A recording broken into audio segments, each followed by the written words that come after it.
Salut, ici Jean-François et aujourd'hui on va parler d'une petite série assez sympa qu'il est possible de voir à presque n'importe quel âge, ce qui est très rare sur Netflix et qui s'appelle Anne avec un E. Alors pourquoi est-ce que je te parle de cette petite série? Parce que je trouve qu'elle est drôlement bien faite et en fait parce que c'est l'exemple même de ce qu'on peut faire, on va dire de qualité, sans images choquantes et en étant distractif et sans être, on va dire, racoleur. Et en fait, c'est plutôt par réaction par rapport à tout ce qu'on nous propose généralement que je te dis ça. Parce qu'en fait, on se rend compte que dans les médias, eh bien, généralement, on a le cocktail de violence, le cocktail de sexe, le cocktail de brutalité, le cocktail de vulgarité qui est mélangé et qui fait que souvent les gens regardent. Alors moi, il y a personnellement, mais c'est personnel, quelque chose dont j'ai horreur depuis pas mal de temps. Ce sont les enquêtes, les histoires policières, les trucs de crime. Je ne sais pas ce qui se passe dans notre monde, mais on a une sorte de fascination autour de ce qui est criminel, de tout ce qui est meurtre, de tout ce qui est sang, de tout ce qui est drame. Alors ça ne veut pas dire qu'on doit dire que le drame n'existe pas, ça ne veut pas dire qu'on doit dire que la brutalité n'existe pas. Le problème, c'est que c'est devenu un genre. Et en fait, bon, je vais revenir à Anne avec un E, mais en fait, c'est ça qui se passe, hein, c'est que c'est devenu un genre, et puis on finit par n'avoir plus que des programmes où finalement on a l'un ou l'autre ou les quatre à la fois. Et il m'arrive parfois il arrive de regarder des séries et tu peux pas démarrer une série sans qu'il y ait un accouplement, parce que j'appelle ça un accouplement, c'est pire que des animaux.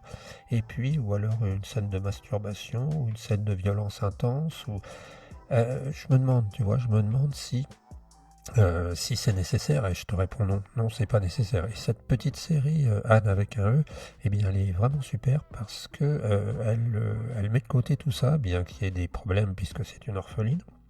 Mais en fait, elle a un petit côté un peu petite maison dans la prairie à la sauce wok. Alors, c'est un petit, bien sûr, c'est une petite critique qu'on puisse faire de la série, puisqu'en fait, c'est un peu tourné comme la petite maison dans la prairie, à savoir des gens dans une petite ville qui s'appelle, même pas une ville, un village qui s'appelle Avonlea, en pleine, je crois que c'est Nouvelle-Écosse, quelque chose comme ça.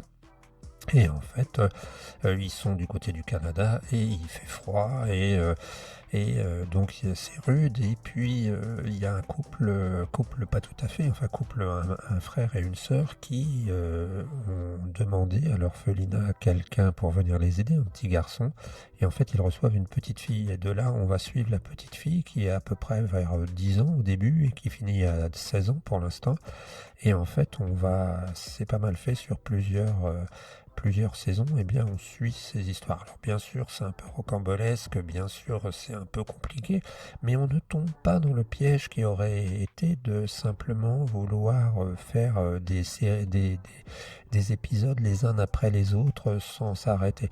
Alors il y a plein de thèmes qui sont touchés. Alors quand je te dis que c'est woke, c'est au sens où on te parle d'une petite orpheline qui est malheureuse, on te parle d'une mère célibataire, on te parle de noirs et de l'esclavagisme, on te parle de gays qui trouvent pas leur place, on te parle d'une lesbienne, on te parle de... Alors c'est présenté différemment puisque la dame qui aimait une autre dame, eh bien c'est la tante qui vit à la ville, le garçon qui s'appelle Cole, eh bien est un petit garçon qui se rend compte qu'il est artiste et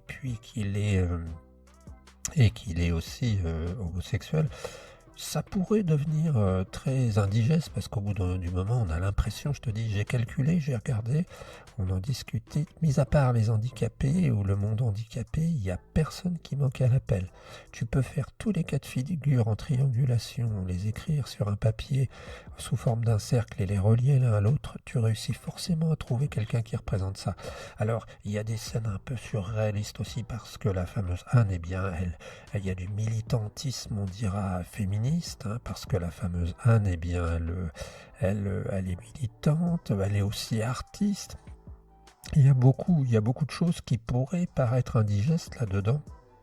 Et finalement, même des choses qui sont surréalistes, quand par exemple la fameuse Anne à 16 ans va écrire un article et que dans le journal de l'école, et puis qu'ils vont défiler devant le groupe qui gère la censure finalement, ça paraît complètement fou, mais c'est pas grave, c'est pas grave. Je trouve que c'est bien fait et ça mérite de le dire.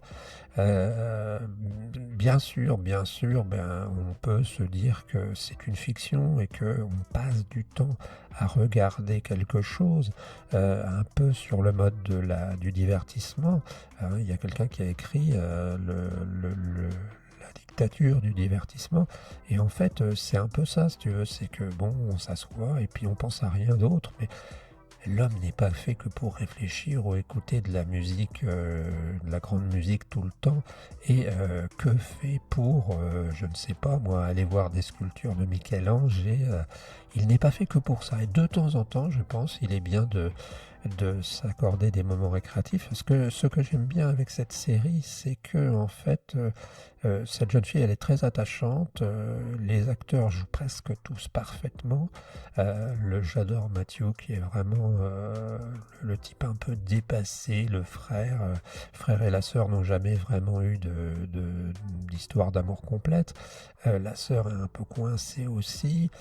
Bon, je n'ai pas lu les critiques et puis de toute façon, après, quand on lit les critiques, on est parfois un peu déçu de voir, je ne sais pas, Matthew qui est le paysan du coin avec peut-être une chemise hawaïenne dans sa voiture décapotable. Après, on voit des images comme ça ou apprendre que la fameuse Anne, elle est en fait, je sais pas, en fac de psycho et puis qu'elle est, ou je sais pas.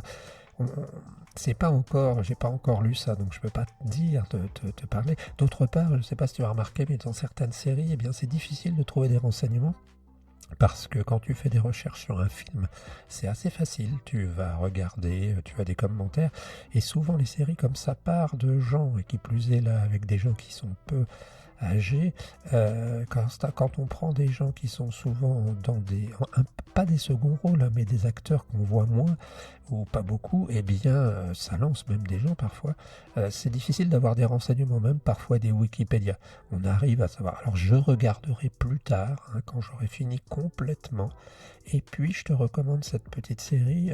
Ouais, voilà, très agréable. Il s'est passé quelque chose dans cette série. Je sais pas quoi, mais une sorte de, comme un film, tu sais, il y avait. Je crois que c'est Fabrice Lecomte qui avait fait son premier film, hein, avant de faire Les Bronzés. Et il était très stressé quand il a fait Les Bronzés parce que les gens des Bronzés lui disaient mais on comprend pas pourquoi tu es stressé. Bah oui, il avait fait son premier film qui s'appelait, je crois, tu vérifieras, les WC étaient fermés de l'intérieur. Donc c'était un truc avec Rochefort, je crois avec Coluche, un film qui a pas marché. Et Coluche a dit, pas Rochefort, Rochefort a dit à un moment, quand ils lui ont demandé concernant ce film-là, je crois que c'est lui qui a dit ça, il a dit, ben, on était dans le film et nous, on est des acteurs et on a fait ce qu'on nous a dit. Et en fait, jusqu'à la fin, on croyait qu'on arriverait que ça prendrait, quoi.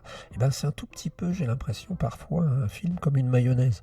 C'est-à-dire que il y a un moment quand tu as fini, quand tu projettes, quand tu dis vas-y, on projette, eh bien, tu vois si le film a marché, si ça a fonctionné, si l'alchimie a réussi. C'est un peu comme quand tu fais une mayonnaise. Tu sais, il y a des moments quand tu démarres ta mayonnaise, tu te dis zut, ça monte pas. Et puis il y a un moment, ça finit par monter, et puis tu rajoutes l'huile, et puis ça grimpe. Mais là, c'est un peu pareil. Ben là, ils ont réussi quelque chose, une sorte de petite, très agréable, une sorte de petite série sympathique. Qui fait oublier un peu toute cette triangulation complexe où on parle de tous les sujets à la fois, et qui fait qu'on aurait envie je pense, de l'enregistrer. Donc, bon avis sur cette série, et puis espérons qu'il y aura une saison supplémentaire. On n'est pas addict, enfin, je veux dire, on ne doit pas dire addict, hein, on n'est pas accro quand on regarde cette série-là, c'est quelque chose de doux. On devrait avoir plus de films et de production dans ce sens, je pense. Voilà, on se retrouve très bientôt et n'hésite surtout pas à réagir et à t'abonner. Salut!